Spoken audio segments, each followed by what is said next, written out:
Welcome to Business Line's State of the Economy podcast, where you'll find insight, analysis, and the story behind the numbers. Hello and welcome to Business Line's State of the Economy podcast on real estate. This is your host Abhishek Law, and today we have with us Mr. Mahesh Ramanujam, President and CEO of Global Network for Zero. Welcome, Mr. Ramanujam, to BL Podcast. So a quick word about Global Network for Zero and Mr. Ramanujam, of course. Global Network for Zero is an independent green certification body dedicated to helping businesses achieve net zero emissions. Unlike traditional rating systems, Global Network for Zero provides customized rating agnostic pathways, offering real-world solutions. And Mr. Ramanujam, who leads this organization, has over 20 years of experience as a leader, and which includes roles as the former president and CEO of US Green Building Council. Once again, Mr. Mahesh, welcome to the podcast. Thank you, Abhishek, for having me. It's exciting to be here in the Business Line podcast. So that's wonderful. As we start, sir, a quick question. Obviously, sir, what is this LEED certification or green building certification that we are talking about? If I may use the word, can you simplify this thing or make the listener understand what exactly this is and why is it important? You know, it's my favorite question. I've tried to answer it for the last 20 years. So the most interesting thing to know is that building sector is the most connected sector with every industry out there, right? That is very important to understand the connection. The real estate, we all live either in a home, in an office, or we are trying to visit facilities. So buildings are an integral part of our life. So a building, while it is coming up and it is helping the economic improvement of a society, a building can also do a lot of destruction in terms of the impact it has on the environment. So the idea of making a building that is less impactful, negatively impactful on the environment is paramount. So the premise of green building started with the thought that you really have to transcend your design, your construction, and your operations of a building in a sustainable way so that it creates as minimal impact on the environment while trying to give all the benefits that the building accrues to its occupants and the community. So the genesis of green building rating system started from the premise that a good building should not be negatively impacting the environment. Now, a green building certification or a LEED certification, basically in this case, I would talk about LEED. LEED standing for Leadership in Energy and Environmental Design is the gold standard for green building certification around the world. And it is most dominantly used by everybody in the world because it allows you to save energy for the building. It allows you to save water for the building, reduce the amount of resources you take, use materials that are not harmful to the occupants, not only during the construction phase, but also during the post-occupancy phase. And importantly, brings in and recommends and prescribes ingredients like daylight, thermal comfort, and most importantly, the ability to have productivity, high productivity, and good indoor air quality within those buildings as a minimum criteria for you to be able to come back and really build a great asset or a great building. So a LEED certification, in essence, is helping buildings to have a nutrition label to tell its occupants, to tell its people that what kind of energy utilization, water conservation, material utilization, as well as other things like health-related parameters are managed and maintained on behalf of the occupants. So that's what a certification stands for. Basically, it's a nutrition label for a good building that clearly says that this building is better than a normal building that you would build otherwise. Interesting way to put it. Nutrition label for a building. Exactly what the ingredients are, basically. Yes. But so the question which obviously comes in next is, when we talk about these green buildings, is there some sort of rising consciousness about this in India? I know there are hotels like ITC which have LEED certification or which particularly come out saying that these are green hotels. But what is the general scenario in India on this case? What is the overall story here in India? And are there some prominent examples in this country? I mean, India. Yes, absolutely. The most important part of recognizing India's sustainability journey is that it's in our core DNA, right? For us, sustainability is about survivability, right? For most of the people don't have it. So I always tell them that we have to first generate energy to conserve energy, right? Still, many of our villages don't have the energy, don't have the support, don't have the resources, and we have a significant amount of people living under the below poverty line. So we cannot just forget the fact that whatever work we do with related to the green building transformation comes from our basic tendency to be frugal. Obviously, our economic growth is happening significantly, which is good, which is moving a lot of people out of poverty. But then responsible growth is paramount in that process. Now, having said that, when you really look at the green building trends of India, just to give you an example, in 2014, when I stepped in, we had about less than 500 green buildings certified in the country. Today, the country has got more than 5,000 buildings that are certified to LEED, of course, IGBC, Griha rating system, and importantly, the newly emerging GEMS rating system. And all of this is basically converging the audiences to understand, particularly the real estate sector, to understand that building a normal building is no longer allowed. You could build buildings that could meet global standards. For example, today you can see LEED buildings in Delhi, in Mumbai, in Bangalore, in Chennai, but you can also see them in tier 2 cities like Coimbatore, Surat, Jaipur, and whatnot.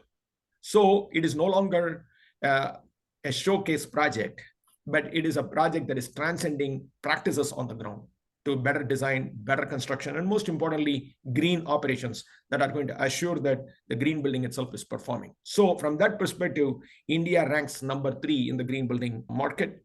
And we have done a phenomenal amount of work. There are great examples in the country. You already mentioned ITC hotels. We have DLF. We have K. Raheja properties. We have Infosys campus. We have Wipro campus. The entire Gurgaon city is actually blinking with green buildings. And most importantly, let's not forget our Delhi airport, Mumbai airport, Hyderabad airport, and Bangalore airport. They're all certified to the greatest and latest trends of green certification, LEED certification. So they're pushing the boundaries. In fact, Delhi Metro, many of its stations are LEED certified. So when you think, and even the entire transit rating system is LEED certified. So these opportunities have emerged in the last decade.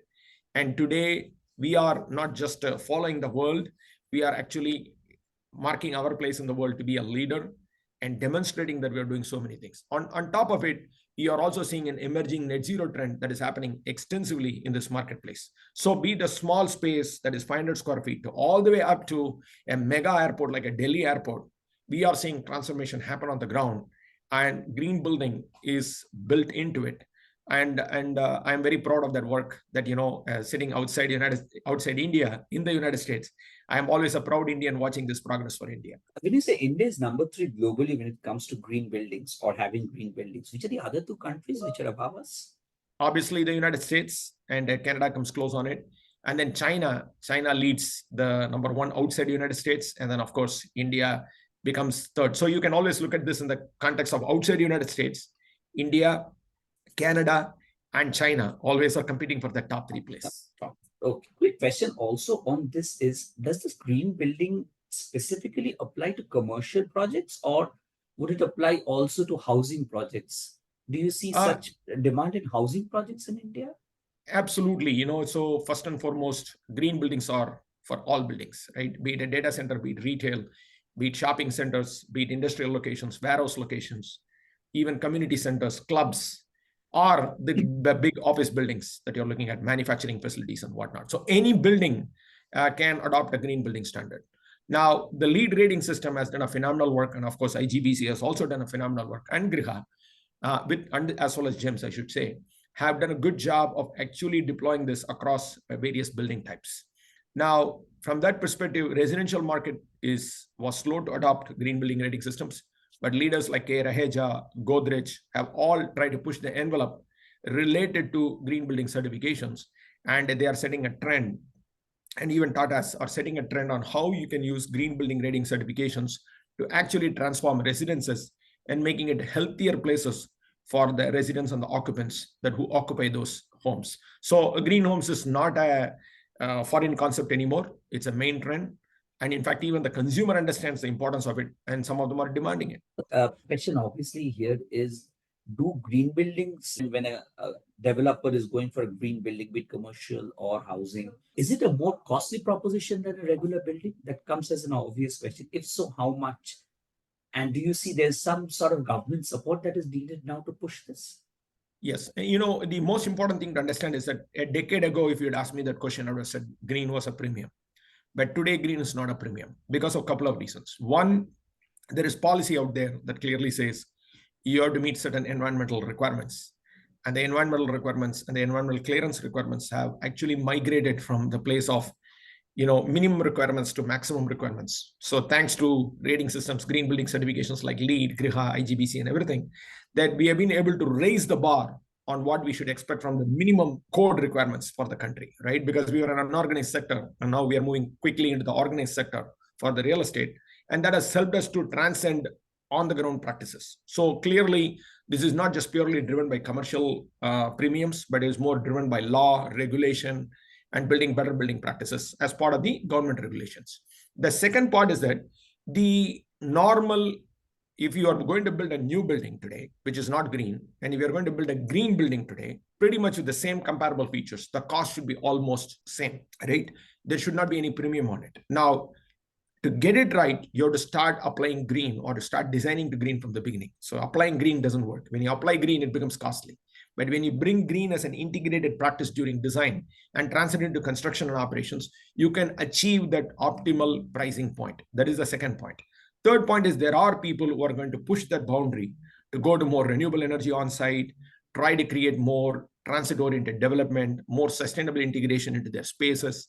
When they start doing all those things to increase the amenities and the comfort and the well-being for the occupants in those buildings and those residences, and also try to lower their operational costs over a period of time, you may go to charge a little bit of premium, which is very well returned back in the next 3 to 5 years of existence. So you will see them in different categories. But I would say that today, if you want to build a base building to green, it should not cost you anything more than it would cost you to build a normal building. I always joke about this, right? 10 years, 20 years. I mean, in fact, 20 years ago, you could talk about a black and white TV and color TV. But today, if you go and ask for a TV, it's just color TV. Same thing. So when you ask for a building today, it can be a green building. Now, whether they have gone for a certification or not, that's a separate conversation. But it is hard for you to build a building that is not green today as a base building. And that can be done without a premium. It's also interesting is you're talking about the fact that tier 2 towns are also adopting this. But when we talk about this adoption and the fact that these are at similar costs to a regular building, do you see some sort of government intervention coming in? Why I'm asking this is primarily India is setting out a net zero target goal of 2070, I think, net zero by 2070. Yes. Where do these green buildings fit in this case? What sort of emissions come from building or real estate into the Indian ecosystem, and where do they stand? Is there some sort of regulation that should come in now?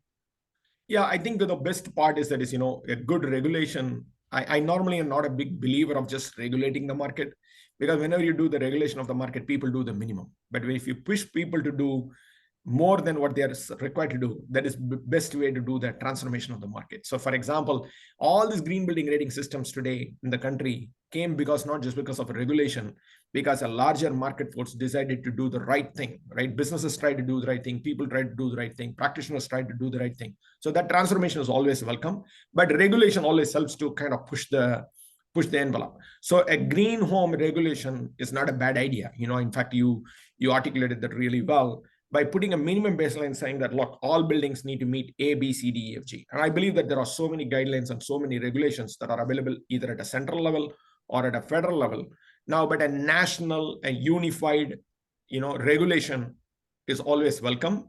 But I think that's a work in progress. So first things first, a good regulation that requires baseline building to be a super green building is not a bad idea, because that will definitely contribute to the net zero target that we need to realize by not just 2070, but by 2050, because our Paris Climate Agreement requires us to hit those targets by 2050.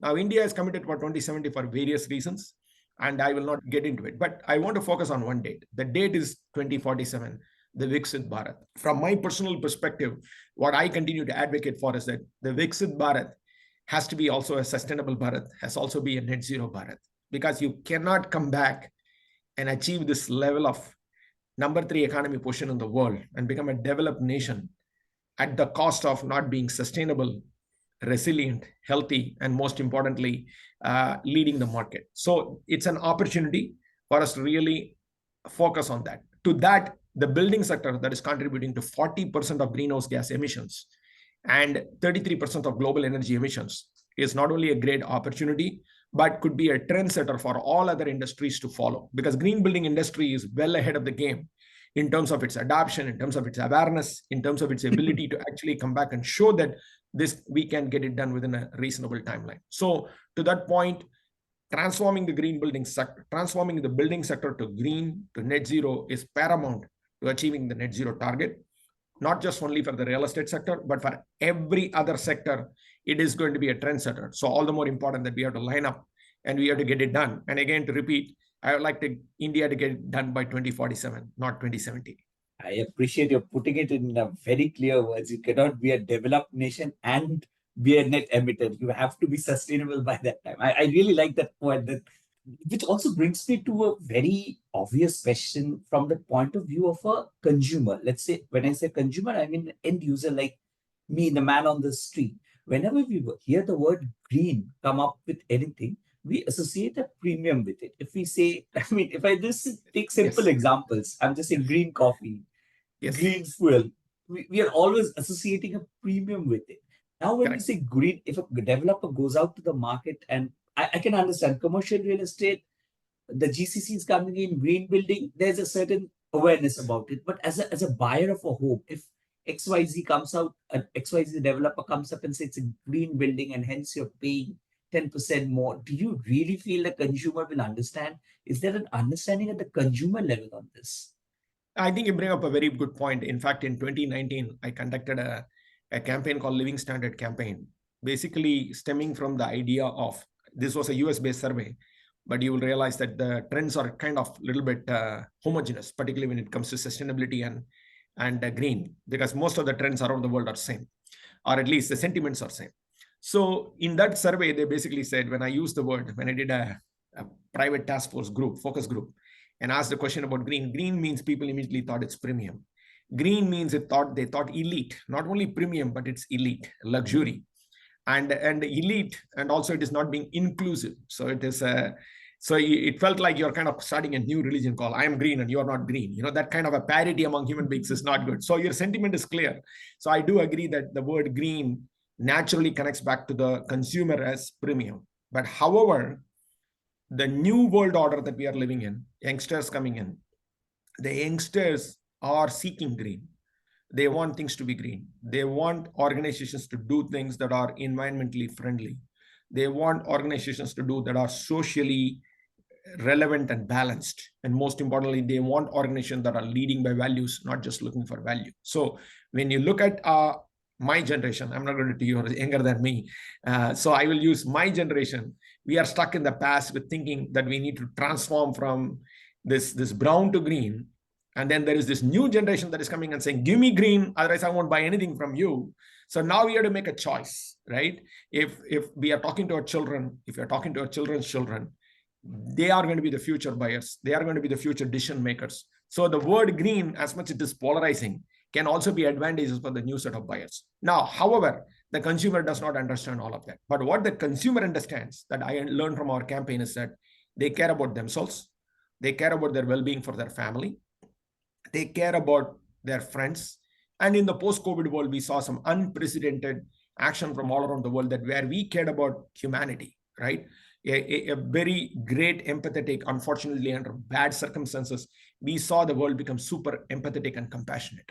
So if you could draw on that energy to make people understand that every person deserves a clean environment, clean water, clean air, and most importantly, an emissions-free, a zero emissions world as a right and not a privilege, that should be about the basic standard of living that we have to deliver to people. If people could understand that the word green, the word sustainability, and the numerous nomenclature that we have, the environmental movement has introduced into the marketplace are all meaning to make their standard of living a little bit better and a little bit greater on a daily basis so that they can live a great life.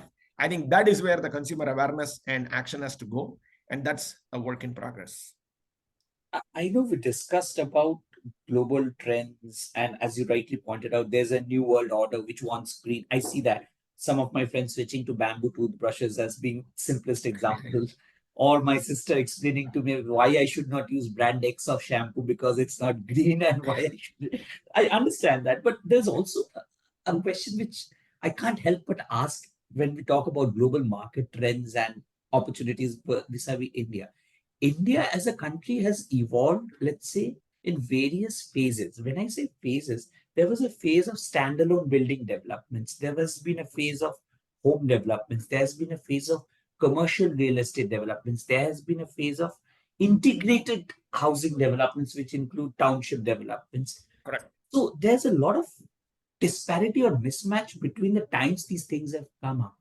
A new DLF might incorporate green into its DNA. But what does an older building or older, let's say I live in a 50-year-old house or a 50-year-old uh, flat, if we call it, as we call it in India, flat, let's put it this way, apartment. How does these buildings transform into green, and what could be the role players like you do in this? That's an excellent question, because you clearly mapped out the progression we are having in the market, right? We are building asset by asset, and then suddenly we are building communities and greater connected networks. So all of this is helping the people on the ground, right? We are making the living standard for people better, because the roof and shelter are mandated, are minimum requirements for everybody to survive. But when you look at it, you hit on the most important point, where the green building certifications have to make a lot of progress. Even when I was the president and CEO of US Green Building Council, the one area that I kept focusing on is, as much as the energy goes into new construction, the same amount of energy has to go into existing buildings. Because if you really want to cut 40% of emissions, you cannot look at only new construction, which happens to be only 2 to 3% a year, considering even all the development we are going to do now and in the future. The existing buildings are, in fact, all buildings are existing buildings. So you have to focus on those existing buildings. And then particularly those buildings, in your example, a 50-year-old building. And transforming that asset is very difficult. First question everybody asks is, why should I do it? Second, what is the benefit? Third, who's going to pay for it? Fourth is that, can I really do it? Because some of these technologies are old, right? Some of these technologies have been imbibed in the past. And then let's not forget, the greatest green building is the one that has not been built, and the one that is existing. So you just don't want to come back and increase the carbon footprint just by making changes because you want to aesthetically improve the building, or just for the sake of modernizing the building. You would have a real reason for that. So that is why this particular work is very, very, very hard. So you cannot close the gap without addressing existing buildings. That is why my organization, Global Network for Zero, has taken a single pursuit of really focusing on, in the post-COVID period, that we should get all existing buildings to have a net zero roadmap at least, and then create a plan based on their own timeline, based on their own budget, and most importantly, based on their own appreciation of what they want to do to create a positive impact on the environment, and really walk through the journey of really calculating their emissions, having a plan to mitigate those emissions over a period of time, not before 2047 in India, again, to make that point, and really have them the insight into how their building is affecting their environment and what they can do to improve that building. So that's exactly what needs to happen. And that is what we are trying to do. And that actually starts with 3 simple steps: educating the public on the importance of measuring and managing carbon emissions, and understanding the impact it is creating on the people inside those buildings and around them.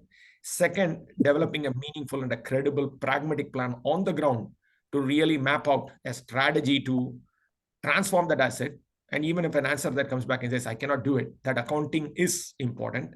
And last but not the least, really putting the effort to transform them, because even your 50-year house needs an upgrade, needs an improvement. So when you try to change your roof for some leaking purposes, or you are trying to change the floor because you want to modernize the floor, or you're going to change the tiles in your bathroom, that is going to help you to really, really make it look modern and clean and supportive, or for that matter, installing renewable energy. These are all opportunities for you to think about your carbon footprint and really understanding that where you're going to prioritize your work, and really make those investments in conjunction with the plan that you plan to upgrade your asset, which I think you will do in the next 15 to 20 years. Yes, because that's where you live and that's what is your home is. And this is true for any building out there. So that type of methodology is what our organization is presenting and actually scaling. And it's hard work. And that's why we have undertaken that effort, because we need everyone to have a net zero roadmap, and let's give it a shot. But that is possible. You're giving us hope that, let's say, a 50-year-old house can also transform into some way so that its emissions or come down, or greenhouse emissions come down. Absolutely. In fact, There are I have global examples of this. Have you tried this elsewhere? Yes, I will give you one example, an instant example. I'm actually going to ask for an example. Yes. I will tell you my favorite example is in 2009, the Paharpur Business Center in Delhi, in Nehru Place. It's a 25-year-old building at that time. I'm just using a commercial building as an example. There are examples for existing buildings also, and I'll give you one in Meghalaya that we did with Eco Village, right? I'll come to that example in a minute. But the Paharpur Business Center in 2009 became the first LEED gold/platinum existing building in the country. And at that time, Mr. Kamal Mittal, who's the founder and CEO and chairman of that organization, came and told me that, Mahesh, I want to certify my building to green. And I really want to do everything and anything I can. It's just 25-year-old building. But being in Nehru Place, being in Delhi, being in the most polluted city in the world, he wanted to set an example to show that it can be done. And when we got into that building and when we tried to work on that building, we were able to deliver them LEED gold and then platinum eventually. So this is a great example of three things. One, a leader wanting to set an example, in this case, Mr. Kamal Mittal. Second, a rating system like LEED or the programs like us being able to come back and help create that transformational roadmap. And third is that we have data today that is showing that not only that building got transformed, but from that building, many other buildings got transformed. The other thing that I want to talk about is recently Global Network was Zero certified an Eco Village project in Meghalaya, a small cottage that was related to reducing carbon footprint and carbon emissions. So we have thousands and thousands of examples in the marketplace that has the ability to really come back and transform themselves. And that can happen across the board with any asset in the world. So I have examples for hotels, I have examples for retail sector, I have example for manufacturing sector. In fact, I can even tell you that when we started transforming the building, one of the garment companies in India, with the Grasim Industries, when we were doing that, the Grasim manufacturing facility became LEED platinum, but then they also learned from it and they tried to go back and look at their dyes on their line and try to transform them. They said, hey, why are we using a non-sustainable dye on my line? Let me use a healthy, sustainable dye that is less impact on the environment. This is one of the case studies that I get excited about and when I talk about it. So that transformation is happening and is doable. And most importantly, we need the intent and the commitment. And of course, long-term planning is key. And my last question actually is on this is, overall, we have been discussing India as a market. How do you see this going overall forward? I do see you have a lot of scope between older buildings, new buildings, very old buildings. But overall, if I put India on a global pedestal and make comparisons, what sort of scope do you see in India today vis-a-vis global? And two, which is the area where you see India needs to work the most? I think we have three grades of emissions: scope 1, scope 2, scope 3. Where do we exactly stand? And in case of buildings, what is it? I mean, what's up? Where do we categorize it? Scope 1, scope 2, or scope 3? Correct. So it's a great question. You have such a great question, and I would just enjoying doing a dialogue for 10 hours on this. So thanks for all these great questions. So these are good questions. So, first of all, vis-a-vis the global, right? Net zero, still nobody is a winner in the world with net zero. But however, we have the maximum number of net zero buildings in India, right, at this point of time. And that's a very healthy metric. Nobody is a winner because I think it's more an accounting issue. There are a lot of buildings out there. Most of the buildings are net zero energy. They are not net zero carbon. What I mean by that is that they're tackling scope 1 and scope 2 emissions, but not scope 3 emissions. So for a building to transform and transcend itself to truly net zero, which we are defining it as elimination, total elimination of scope 1, scope 2, and scope 3 emissions. And of course, we understand that you may be including carbon offsets, because I don't see a roadmap yet without a carbon offset. But however, we always encourage people to use them as less as possible. But given that, elimination of scope 1, scope 2, scope 3 is net zero by our definition of global network for zero, number one. Number two, based on that, most of the people around the world are sitting on a net zero energy building, which is basically doing scope 1 and scope 2 mitigation. And there are a lot of workarounds happening around the world with it. Type of workarounds are, you've done perfect balancing of energy consumed versus energy saved. There are places where you're actually doing borrowing and stealing. So sometimes you're using natural gas for your building, but you're building green energy that is sending it back to the grid. There are a lot of compensation and coping mechanisms that are happening. All these are welcome because these are all setting a good trend towards going to net zero. So the global trend today is 0.023% of the building sector is only truly net zero. That is not a very optimistic metric. And I'm glad to see that India rising to that occasion. Now, back to your question. Yeah, before that, the opportunity that exists for us is to get every building out there, every business out there, every product out there, and most importantly, every process out there, or for that matter, every concept like fleets, transportation out there, to start with a net zero roadmap that lines up its 1, 2, 3 emission calculation, and then make a commitment to get them to zero over a period of time, which is between now to 2050 is 26 years. Now, having said that, the opportunity, not only for India, but for the world, but if you want me to speak specifically in India, is related to scope 3 emissions, because it's very hard to crack that code. Scope 3 emissions are your supply chain emissions, your value chain emissions. The biggest challenge, what is going to happen to you is that where are you going to set the boundary? How are you going to calculate it? Who is going to pay for any changes that needs to happen? And last but not the least, how do you really know that you've been able to resolve it? So in the same order, it becomes extremely challenging, which means that if I am your supplier, my scope 1 and 2 emissions reduction will lead to your scope 3 emissions reduction. So that linkage, that boundary, and that scope mapping is crucial. So I feel like if you ask me where India should start focusing on, is that really start getting deep into this understanding of scope 3, and not only to come and mitigate them, but also to develop strategies and programs and protocols to proactively address the escalation of scope 3 emissions. In other words, tackle what is already there, and then try to come up with better policies that will prevent the scope 3 emissions escalation. For example, if it's a building, the embodied carbon is a significant piece that can be reduced within a building. So during your construction phase, reduce your construction emissions, because you're taking in a lot of energy at that time, a lot of materials at that time, a lot of materials are being diverted to landfill. So if you really start focusing on your construction, and you start thinking about how do I reduce my energy consumption during that period, and then reduce your embodied energy, that's a great opportunity. Second, whenever you're going to pick up materials, the simple rule that you have to follow is, can I reduce the amount of consumption? Through that, automatically you're reducing your embodied carbon. It looks such a simple principle, but it is one principle that can transcend any challenges that is faced by the industry. Question, like when you walk into your home and you look at your air conditioner, go back and see, is it oversized, or is it undersized, or is it right-sized? And most of the time you'll see that in a residential home, I'm giving this as an example, an air conditioning equipment is oversized, because we're all trying to double the capacity. We think that, okay, instead of 1.5 tons, let's have 2 tons. No, you don't need 2 tons in a room that is 200 square feet, because every 15 minutes you're switching off and on the air conditioner because you're feeling cold and you're feeling warm. So you don't need to do that. Instead, you can actually right size it. That is a simple point of reduction. So if you take that mindset and transcend it to practices across the board, there is an opportunity to reduce your scope 3 emissions. So the principle that India has to understand is, with everything, should I build this?